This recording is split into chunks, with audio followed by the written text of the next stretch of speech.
धूनी वाले दादाजी एक बड़े सिद्ध पुरुष हुए। खंडवा, वहां भी उनकी समाधि है और खेड़ी घाट नर्मदा किनारे भी है। इंदौर में भी उनका स्थान है, दादा दरबार। बड़े सिद्ध पुरुष हुए।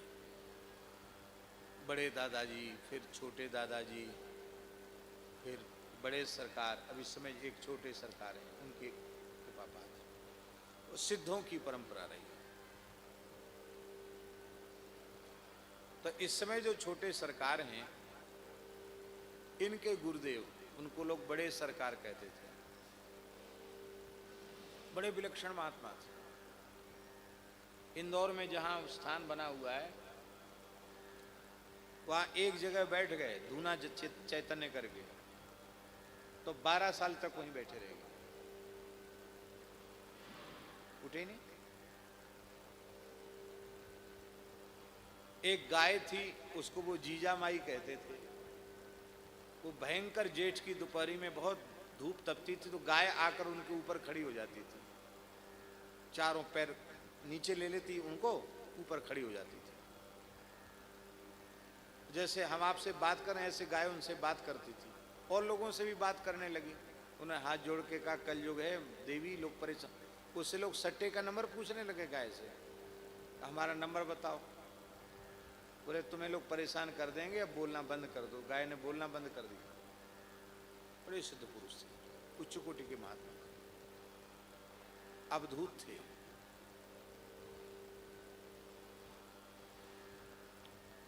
उनके ये शिष्य छोटे सरकार, वैसे वो संन्यास परंपरा के संत हैं, पर छोटे सरकार को देखो तो आप देख के यही नहीं कहेंगे कि साधु हैं, कहेंगे कोई पंडित जी हैं, लांग लगा के धोती पहने, ऐसे त्रिपुंड, बस ऐसे लें, कोई पंडित जी हैं। साधु सन्यासी ऐसे नहीं लगते।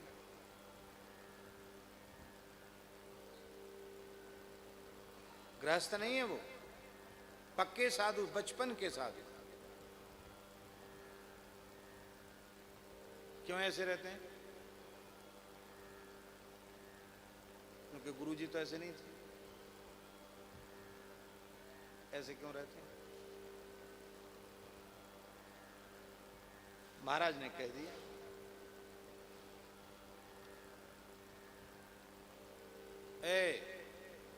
आ गया, सूट बूट आया पहनो, जो आ गया पहन लिया।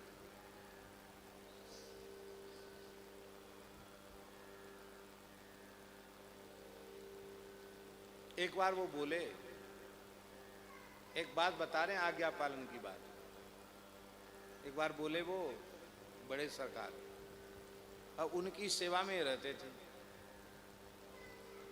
उनको स्नान कराना, वृद्ध थे,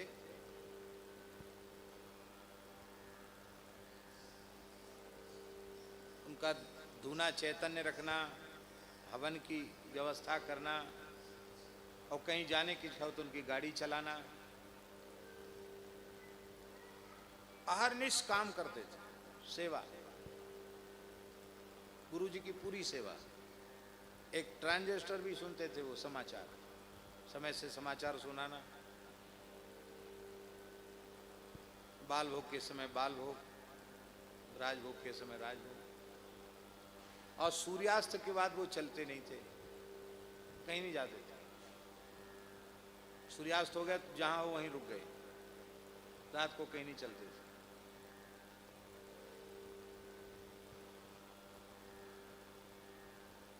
लगभग 11 बजे रात्रि को विश्राम में जाते थे।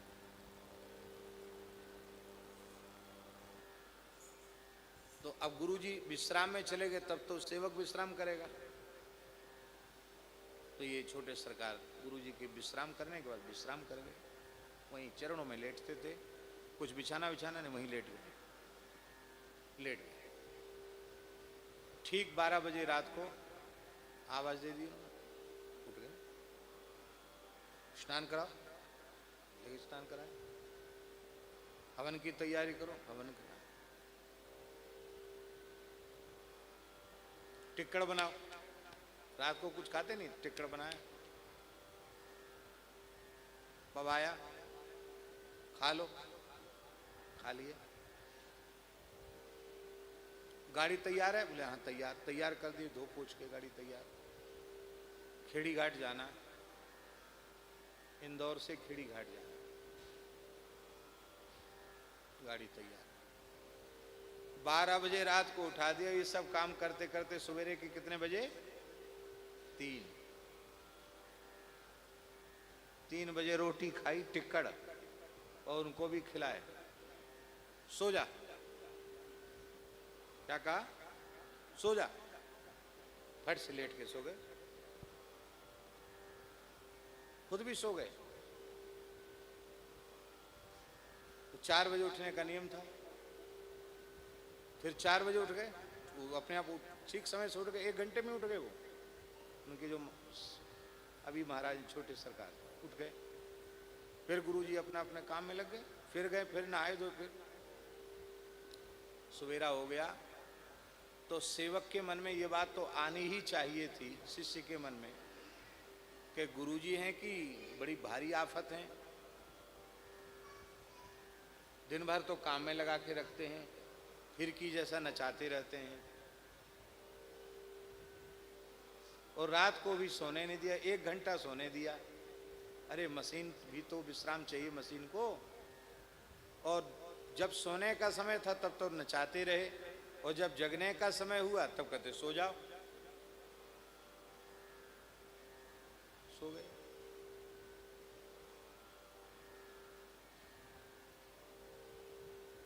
फिर अपना कुछ काम वाम किए, फिर 6 बजे बोले कितना बजा? 6 बजा मारा, इधर आओ।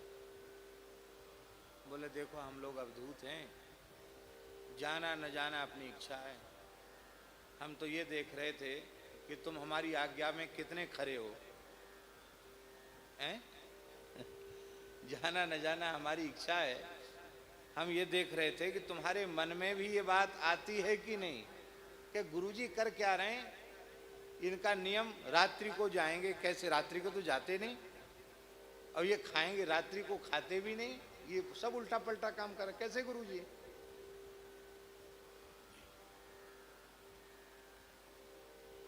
उनकी आज्ञा। बोले बस, हंस करके बोले 100 में 100 नंबर। क्या बोले? 100 में 100 नंबर, पास, जाओ मौज करो।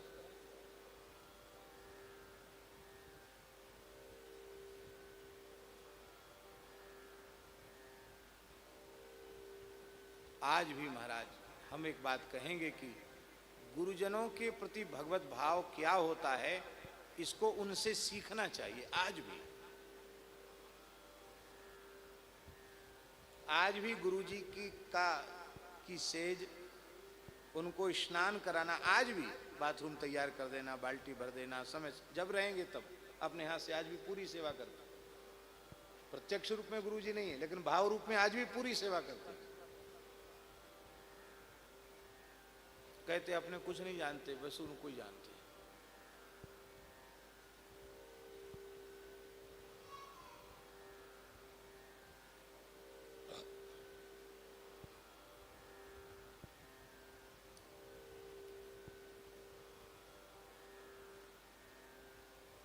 सेवा है क्या?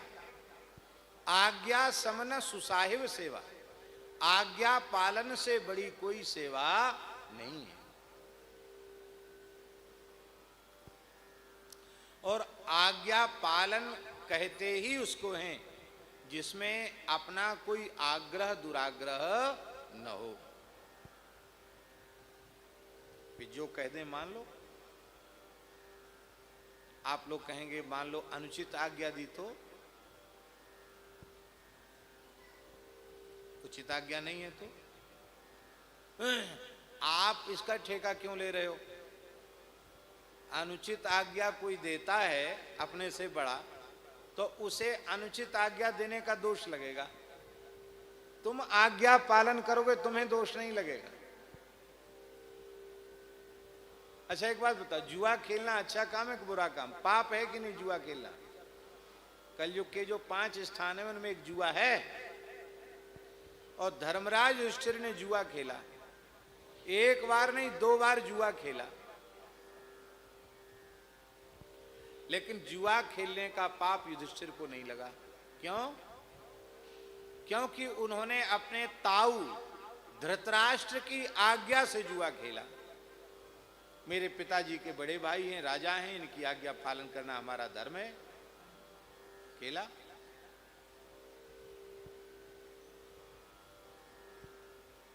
युधिष्ठिर का कुछ नहीं बिगड़ा, 5 पांडवों में से किसी का भी बाल बांका नहीं हुआ, और अनुचित आज्ञा देने वाले धृतराष्ट्र के सामने ही 1-2 नहीं 100 पुत्रों में से एक पुत्र भी जलदान के लिए नहीं बचा, 100 के 100 मारे गए।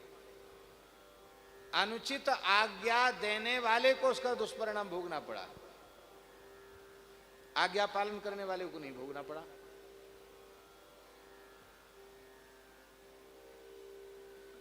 भगवान ने युधिष्ठिर से कहा कि द्रोणाचार्य मूर्तिमान धनुर्वेद हैं, इनके हाथ में जब तक धनुष बाण है तब तक देवता भी इनको परास्त नहीं कर सकते।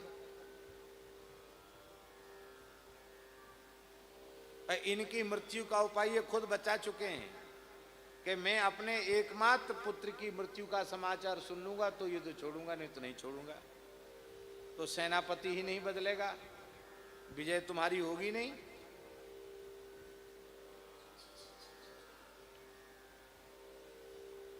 भीमसेन ने अश्वत्थामा नाम के हाथी को मार दिया। बोले अब तुम बोल दो कि अश्वत्थामा मर गया, क्योंकि दूसरे की बात को वो झूठ मानेंगे, तुम सत्यवादी हो, तुम्हारी बात सच्ची मानी जाएगी, बोल दो। युधिष्ठिर को कहना चाहिए था कि चाहे विजय हो चाहे न हो, पराजय ही हो जाए, पर मैं झूठ तो नहीं बोलूंगा, आपके कहने से भी झूठ नहीं बोलूंगा। या तो ये कह देते, या फिर भगवान ने जो कहा था, जो आज्ञा कही कि उसका पालन कर देते। विजय के लोभ का भी त्याग नहीं कर पाए और भगवान की भी बात पूरी पूरी नहीं मान पाए। थोड़ी चतुराई से बोले, अश्वत्थामा हतः नरोवा कुंजरा, माने अब पता तो उनको है कि मनुष्य नहीं है, हाथी मारा गया, पर वो नरोवा कुंजरा बोलते हैं। अश्वत्थामा हतः, यहां तक तो द्रोणाचार्य जी ने सुना उनके मुख से। नरोवा कुंजरा जब वो बोल रहे थे, भगवान ने 5 जन शंख बजा दिया, सुना ही नहीं पड़ा क्या कह रहे हैं। उन्होंने धनुष बाण रख दिया, धृष्टद्युम्न ने उनका सिर काट लिया। कथा आप सबको मालूम है।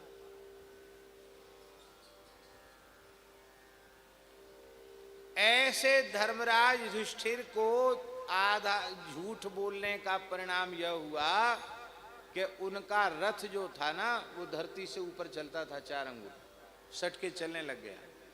उनका तेजस्वी मुखमंडल एक क्षण के लिए श्याम हो गया। इतना झूठ का दुष्परिणाम, और उसके कारण युधिष्ठिर को नरक का दृश्य देखना पड़ा।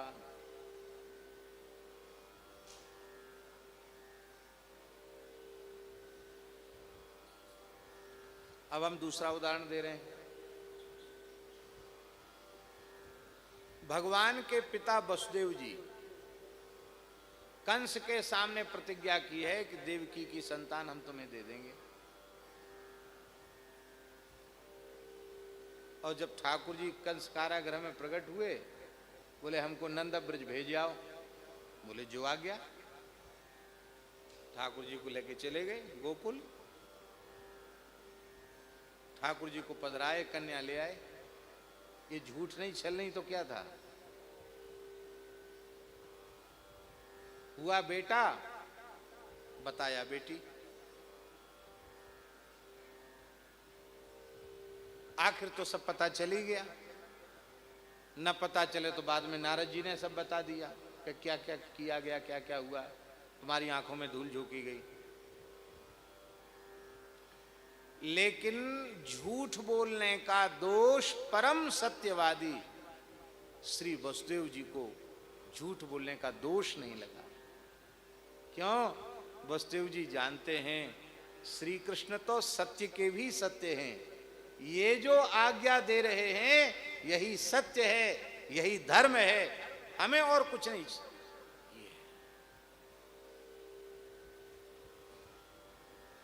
युधिष्ठिर ने आज्ञा पालन नहीं किया तो उनको दोष लगा।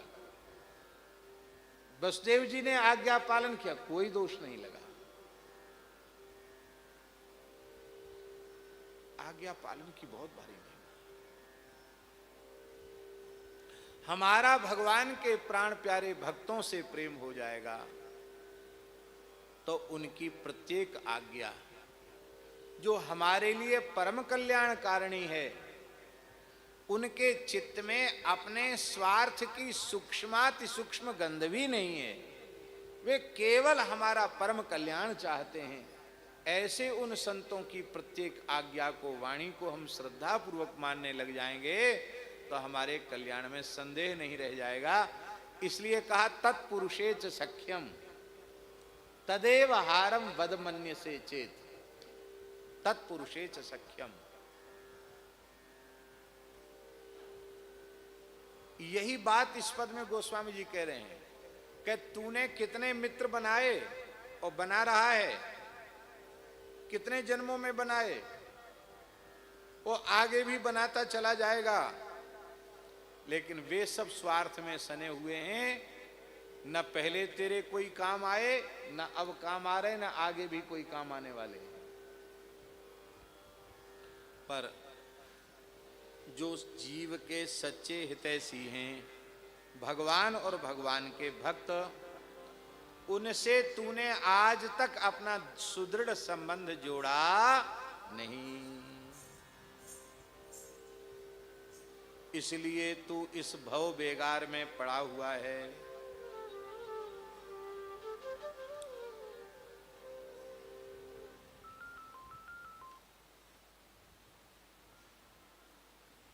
जो भगवत विमुख प्राणी होते हैं, सत्संग से विमुख प्राणी होते हैं,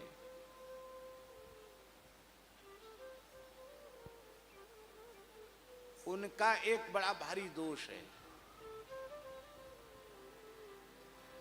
वो दोष क्या है?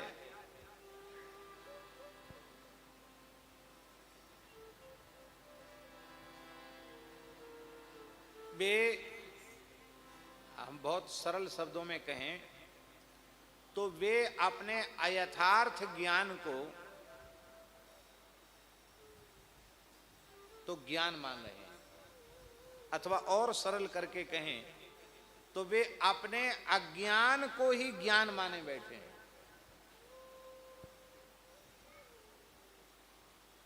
ध्यान में आई बात? इसको कहते विपरीत ज्ञान। इसको क्या कहते हैं महाराज जी? विपरीत ज्ञान अज्ञान से बुरा होता है। पता है कि अज्ञान है, पर है तो अज्ञान, पर उस अज्ञान को हम ज्ञान मानकर जी रहे हैं। यह बहुत बुरी स्थिति है। संसारी पुरुषों में यह बात होती है, वो अपनी समझ को ही सब कुछ मानते हैं। इस परिवर्तनशील विनाशी जगत को तो सत्य मानते हैं और सच्चिदानंद परमात्मा अनुभूति का विषय नहीं है, इसलिए उसको कुछ भी नहीं मानते, उससे कोई संबंध नहीं रखते हैं। और इस अयथार्थ ज्ञान का दुष्परिणाम है कि कितने कल्याण के अवसर भगवान ने कृपा पूर्वक इसे प्रदान किए, लेकिन यह अपना कल्याण नहीं कर पाया। सारे अवसरों को अपने हाथ से खोता चला गया। ऐसे ही जन्म समूह सिराने, जन्म समूह, ऐसे न जाने कितने जन्म नष्ट हो गए।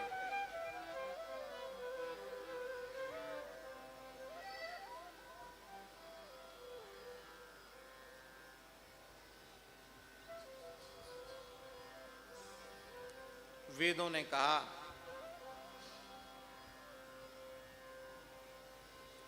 भगवत तत्व के ज्ञाता संतों ने कहा,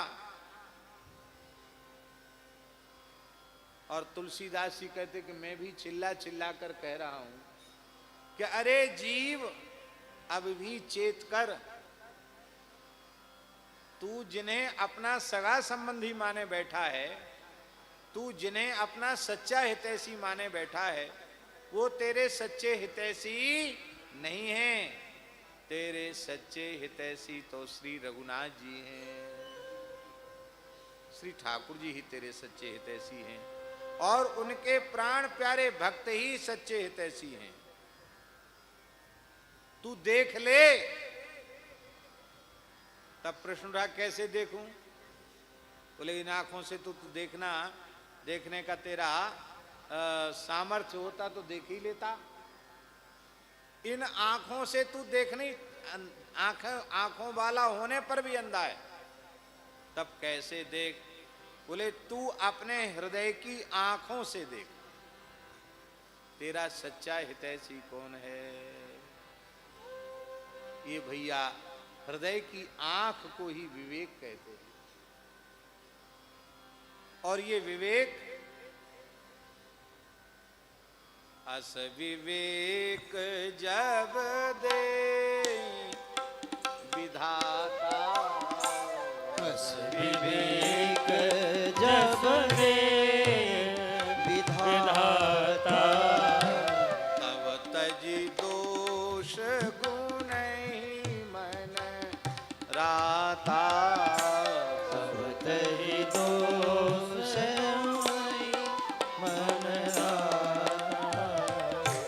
बिनु सत्संग विवेक न होई, बिनु सत्संग विवेक न होई, राम कृपा बिनु सुलभ न सोई, राम कृपा बिनु सुलभ न सोई, राम कृपा बिनु सुलभ न सोई, राम कृपा बिनु सुलभ न सोई।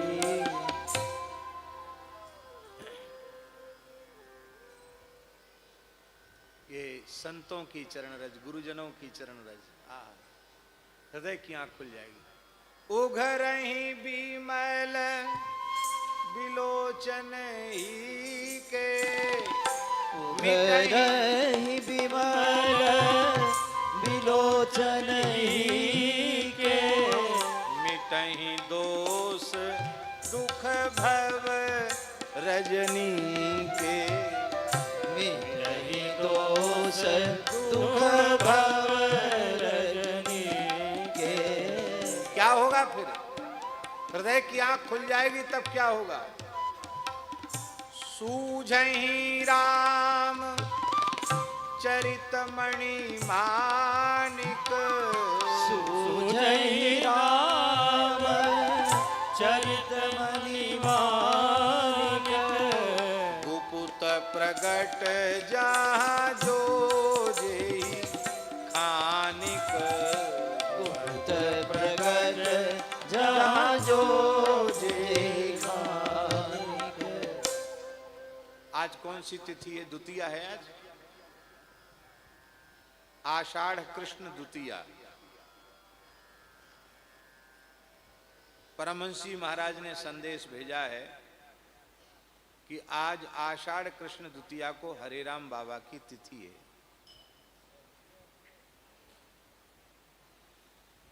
और आज ठाकुर जी का वह मनोरथ है,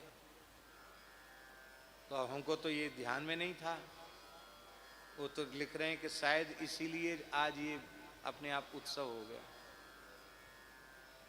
तो एक भगवत प्राप्त संत का उत्सव है। बोलो श्री हरे राम बाबा की जय। जय जय श्री राम। आज केवल इस पद का भाव हमने केवल कहा, इसकी व्याख्या कल करेंगे। आज पद का उच्चारण कर लेते हैं। समय तो अधिक हो गया, लेकिन चलो कोई बात नहीं। पद संख्या 190। महाराज जी आप इधर आकर यहाँ विराजें। महाराज जी आप यहाँ विराजें, ये आसन आपके लिए बिछाएं।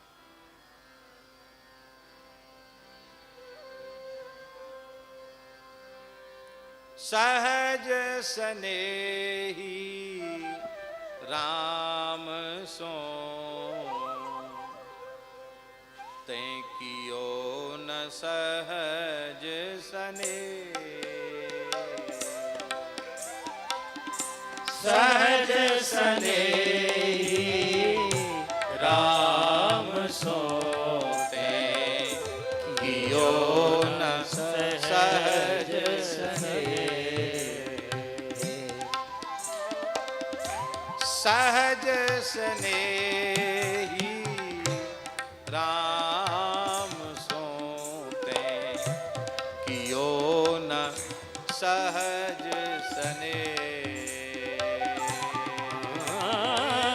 सहज स्नेही राम सो तैं कियो न सहज सने। ताते भव भाजन भयो। ताते भव भाजन भयो। सुनु अजहु सिखावन। सुनो अजहु सिखावन।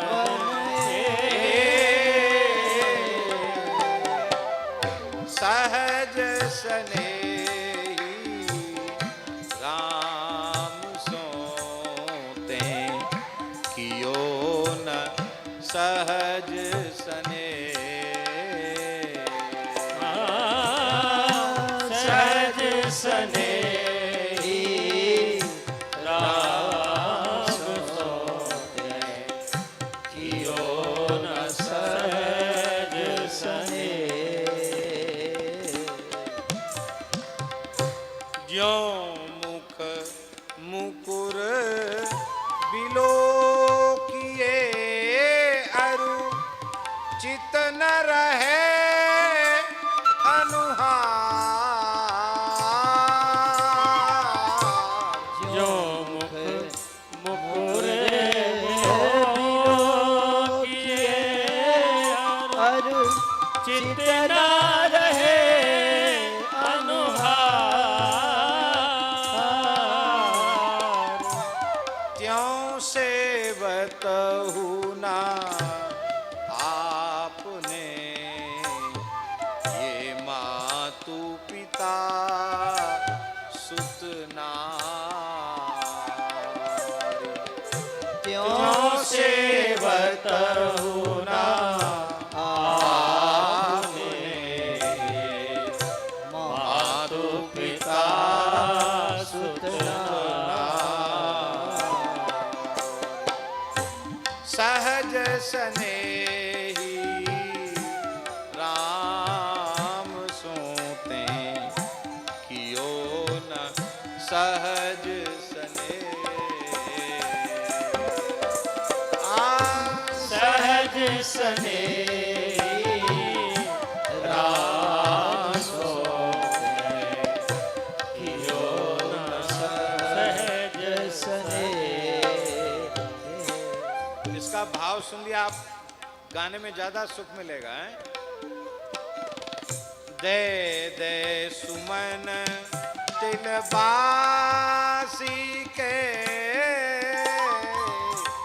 दे सुमन तिलवास के अरु खरि परिहर रस ले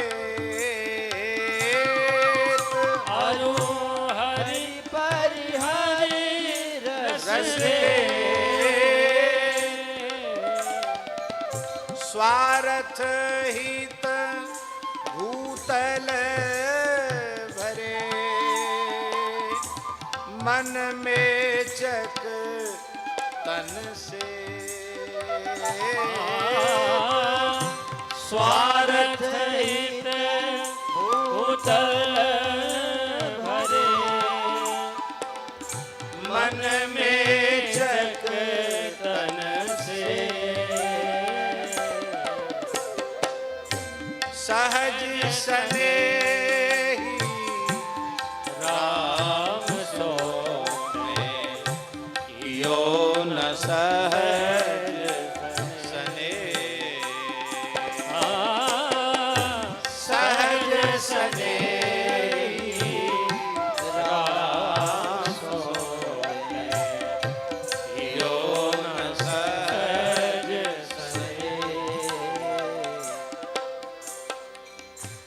करि बीत्यो अब कर तू है करिवे हित मीत अपार बीत्यो अब कर तुम्हें करिवे हित मीत अपार कबहु न को रघुवीर सो नेह निवाहनहार कहूँ न को रघुवीर सो नेह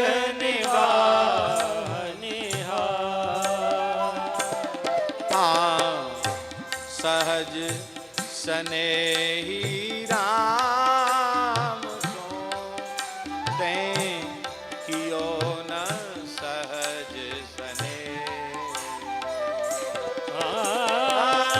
सहज स्नेही राम सो ते कियो न सहज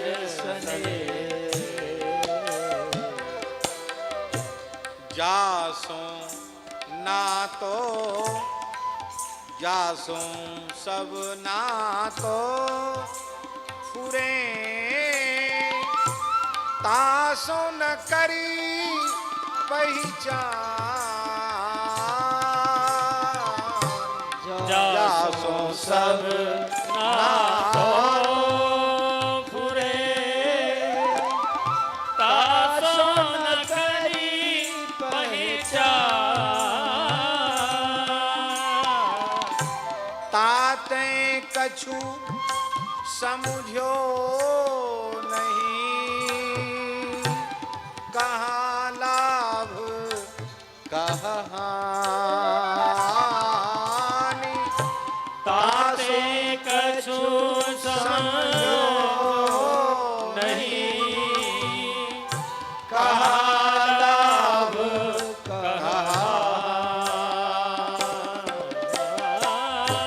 सहज स्नेही राम सोते कियो न सहज स्नेह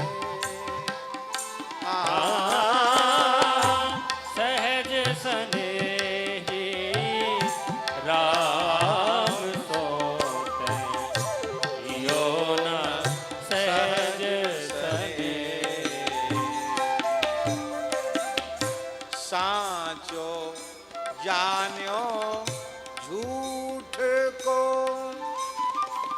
झूठे कह साचो जान साचो जान्यो झूठ को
कहत हैं अरु हूँ कहत होटे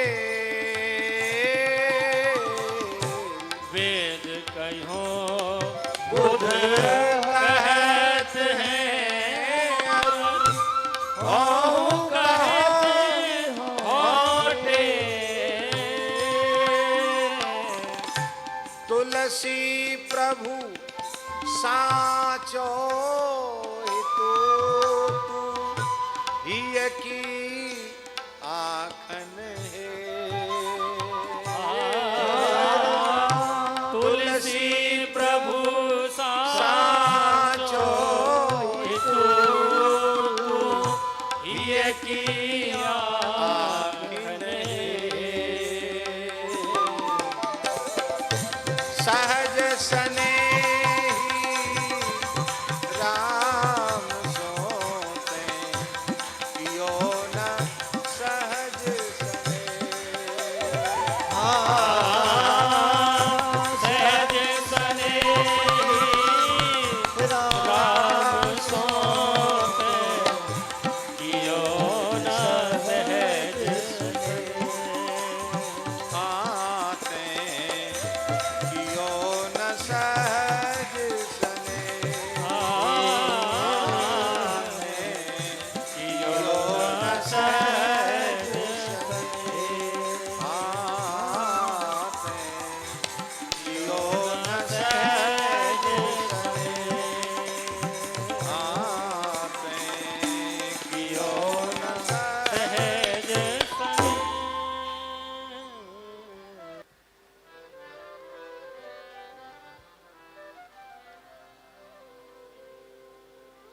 तू भव बेगार में क्यों पड़ा है? इस संस्कृति के चक्र से तू क्यों नहीं छूटा? ये अनेक कारण 190 में पद में गिनाए।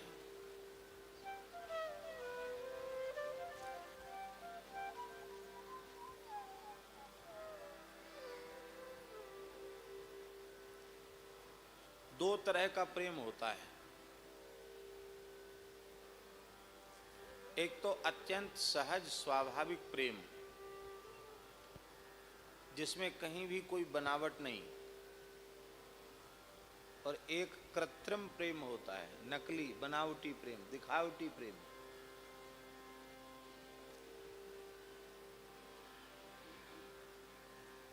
भगवान का और भगवत स्वरूप, भगवान के प्रेमी अनुरागी भक्तों का जो प्रेम है ना, स्नेह करने का, वो सहज है। उसमें कहीं कृत्रिमता नहीं है, नकलीपना नहीं है, बिल्कुल दिखावटीपना नहीं है, बनावट बिल्कुल नहीं, स्वाभाविक प्रेम है, सहज प्रेम है।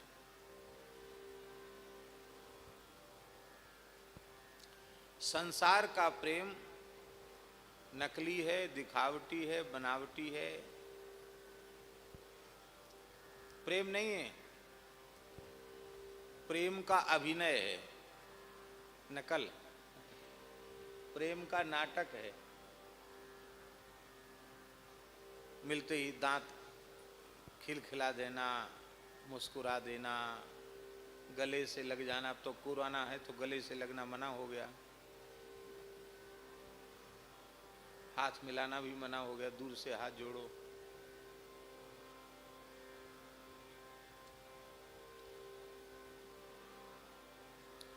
उसका कारण ये है, संसार का प्रेम दिखावटी इसलिए है क्योंकि वह स्वार्थ में सना हुआ है। भगवान का जीवों से क्या स्वार्थ है? स्वार्थ कब होता है? जब हमारा कोई काम आपसे अटका है तो हमसे, हमारा आपसे स्वार्थ है। भगवान का कौन सा काम अटका है जो हमसे उनका स्वार्थ है? जे ही सृष्टि बना उपाई, त्रिविध बनाई, संग सहाय न दूजा, सो करिय अघारी चिंत हमारी, जानिय भगति न पूजा।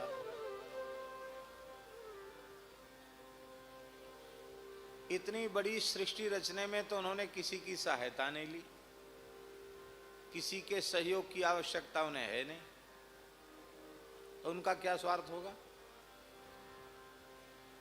उनका कोई स्वार्थ नहीं।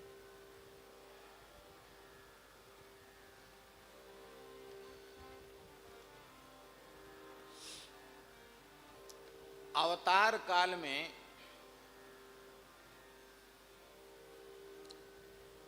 लीला के माध्यम से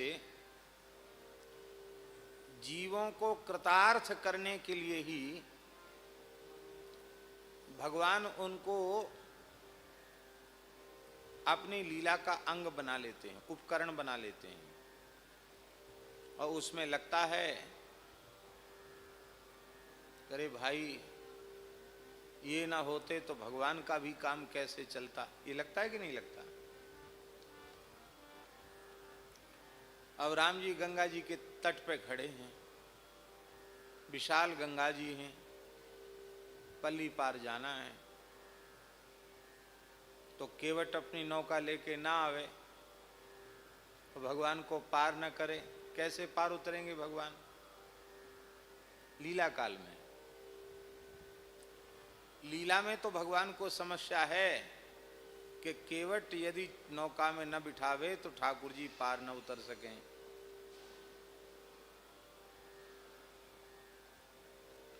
पर हम आपसे पूछ रहे हैं, तरयो गयंद जाके आधे नाव,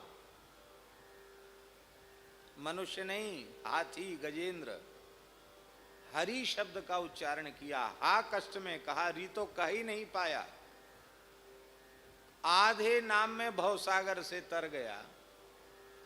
जिनके आधे नाम में गजेंद्र भवसागर से तर गया, उन्हें नदी पार करने के लिए नौका की जरूरत पड़े। जिनके नाम से गजेंद्र आधे नाम से तर गया, और भक्तराज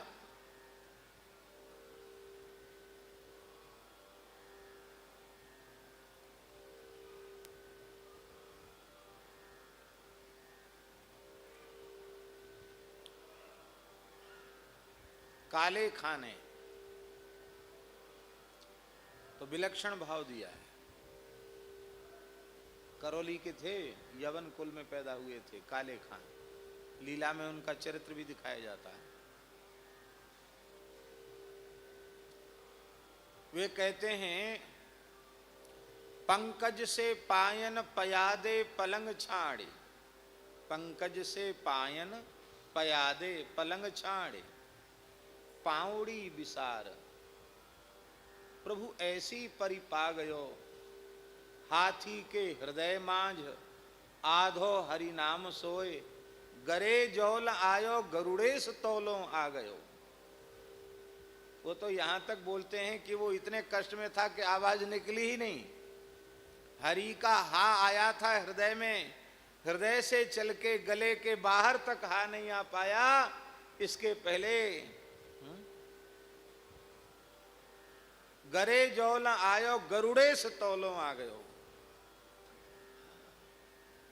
गरुड़ ध्वज भगवान, गरुड़ेश भगवान आ गए।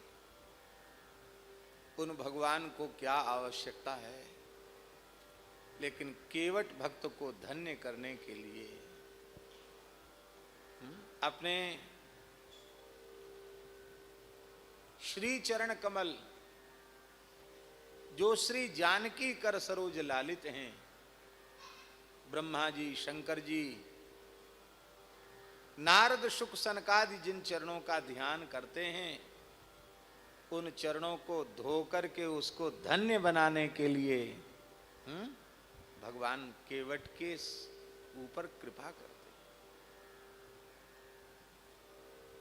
प्रत्येक लीला में, ब्रज लीला में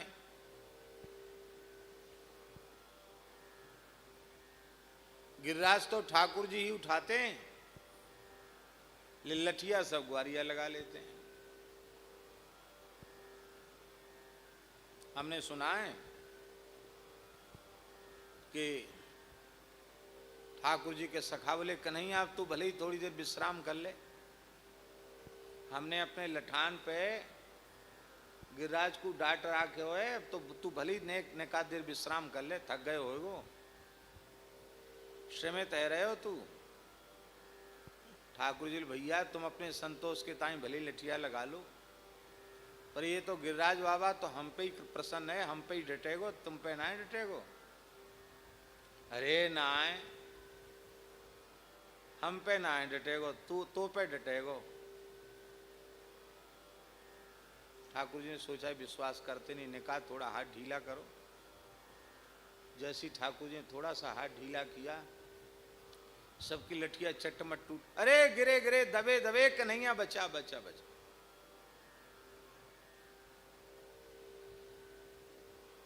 भगवान कृतार्थ करते हैं, तुम अपना लठिया लगा लो, काम तो सब ठाकुर जी को करना है। आदि काव्य श्रीमद् वाल्मीकि रामायण में विभीषण शरणागति के प्रसंग में सुग्रीव जी के मन में बड़ी उथल पुथल हो रही थी। अरे मैं बानर राज हूं, कितनी सहायता कर रहा हूं राम जी की, बंदर भालू बेचारे कितने परेशान हो रहे हैं। अभी तो सबसे बड़ी समस्या है समुद्र कैसे पार किया जाए, उसका तो समाधान हुआ नहीं। आपातकालीन बैठक बुलाई, सबके विचार लिए, बोले किसी की नहीं मानेंगे, अपने मन की करेंगे, बुलाओ विभीषण को शरण में लेंगे, लो।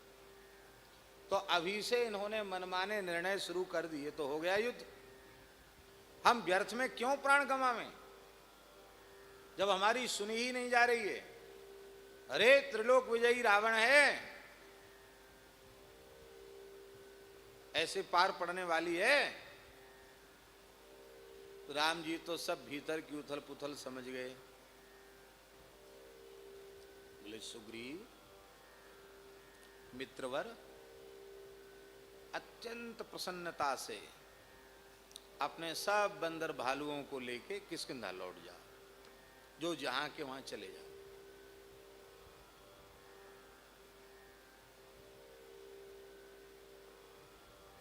लंका विजय के लिए, रावण के संहार के लिए मुझे तुम लोगों की जरूरत नहीं है।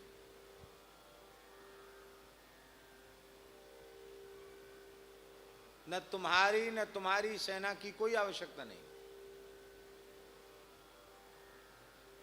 लक्ष्मण जी इनकी भी जरूरत नहीं, लक्ष्मण जी के भी सहयोग की जरूरत नहीं। तो आपके पास जो अमोघ धनुष है, बाण है, इसकी इनकी भी जरूरत नहीं। धनुर्बाणादि अस्त्र शस्त्रों की भी आवश्यकता नहीं।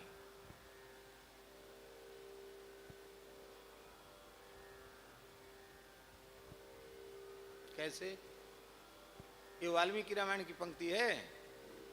भगवान श्री राम कह रहे हैं अंगुल्यग्रेण तान हन्मी इच्छन हरिगणेश्वर। इच्छन, हे हरिगणेश्वर, हे कपिराज सुग्रीव, मैं इच्छा करूं और अपनी उंगली ऐसे उठाऊं, इच्छा करके, और इच्छा कर लूं कि तीनों लोगों के असुर समाप्त, उसी क्षण समाप्त हो जाएं। धनुष्बाण की भी हमें जरूरत नहीं। ये अंगुल्यग्रेण तो केवल ठाकुर जी का कहने का, अंगुली भी उनको उठाने की क्या जरूरत है। जिनके संकल्प से प्रलय हो जाता है, किसकी जरूरत है उनको। जैसी भगवान ने कहा अंगुल्यग्रेण तान हन्मी इच्छन हरिगण, सोई सुग्रीव जी ठंडे पड़ गए। अरे मैं भूल गया प्रभु, मैं आपको सामान्य समझ बैठा, आपकी भगवत्ता को मैं भूल गया। प्रभु आप हम सबको कृतार्थ कर रहे हैं, इसलिए युद्ध की लीला का नाटक कर रहे हैं। भगवान को किसी के सहयोग की जरूरत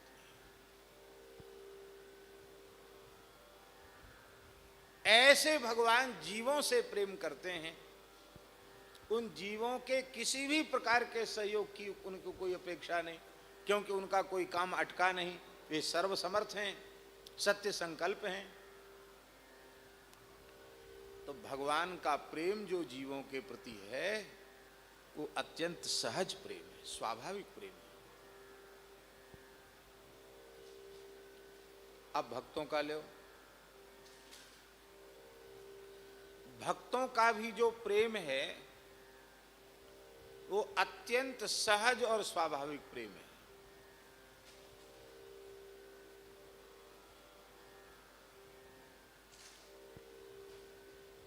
क्यों है? उसके दो हेतु हैं। एक कारण तो ये है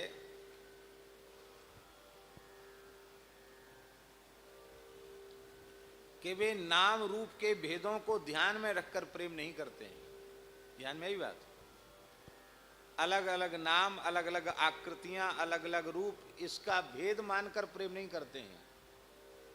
वो नाना नाम रूपों में भी जड़ चेतन जग जीव जत सकल राममय जाने, सब में अपने आराध्य का दर्शन करके प्रेम करते हैं, इसलिए उनका सहज प्रेम। इसलिए ब्राह्मण चांडाल का भेद नहीं है, अमीर गरीब का भेद नहीं है, अपने पराये का भेद नहीं। संतों का प्रेम स्वाभाविक प्रेम, सहज प्रेम, भगवत भाव होने के कारण। दूसरी बात यह है कि जीवों के प्रति अपार करुणा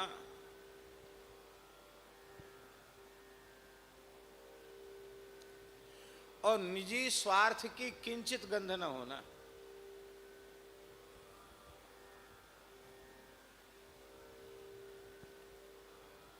साधु को, भगवान के प्राण प्यारे भक्तों को, संतों को ये संत भक्त आदि जो शब्द हम उच्चारण कर रहे हैं उससे हमारे जैसे लोगों की बात नहीं हम कह रहे हैं।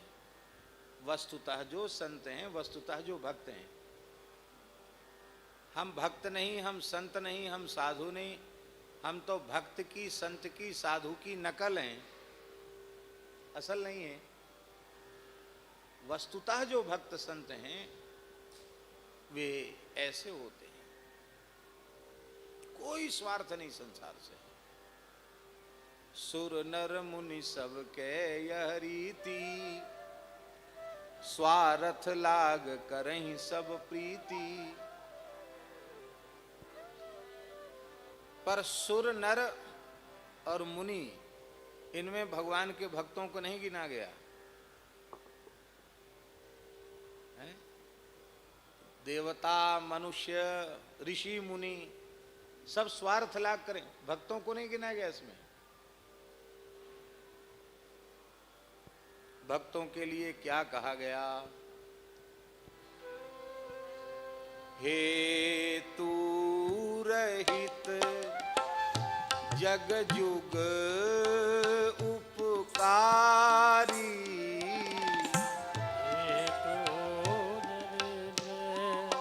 जग जुग उपकारी, तुम तुम्हार सेवक असुरारी, तुम तुम्हार सेवक असुरारी।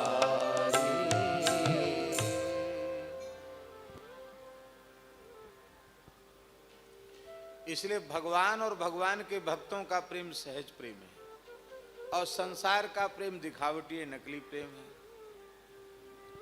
हम लोगों की समस्या क्या है? जो प्रेम की नकल कर रहे हैं उनसे तो हम प्रेम कर रहे हैं, और जिनका हमसे सहज प्रेम है उनसे हम बिल्कुल प्रेम नहीं कर रहे हैं। उनसे तो प्रेम का नाटक कर रहे हैं, और जो प्रेम का नाटक मात्र कर रहे, दिखावटी प्रेम है, उनसे हम भीतर से प्रेम कर रहे हैं। उनके बिना रोना गाना, हाय हाय हाय, क्या कहना हमारा।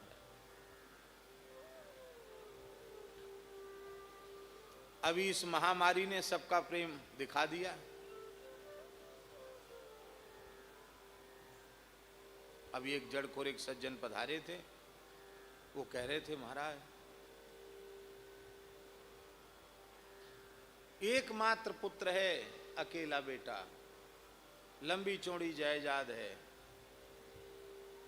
लेकिन वो बेटा भी हॉस्पिटल में मरते हुए बाप के पास नहीं जा रहा है, दूर से।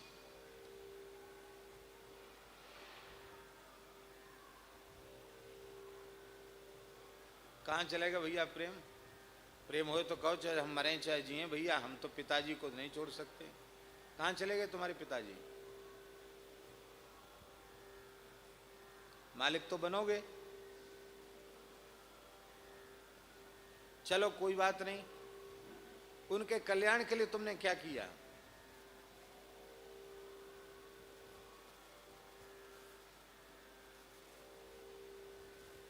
कुछ नहीं, कोई प्रेम नहीं।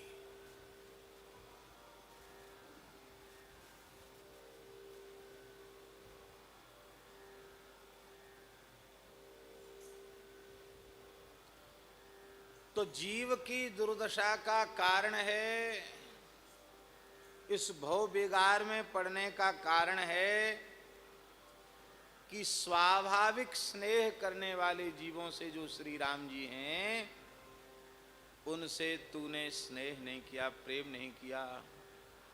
जो दिखावटी नकली प्रेम करने वाले हैं, उनसे तूने प्रेम किया, इसलिए तू संसारी हो गया। जन्म मरण के चक्र में पड़ गया।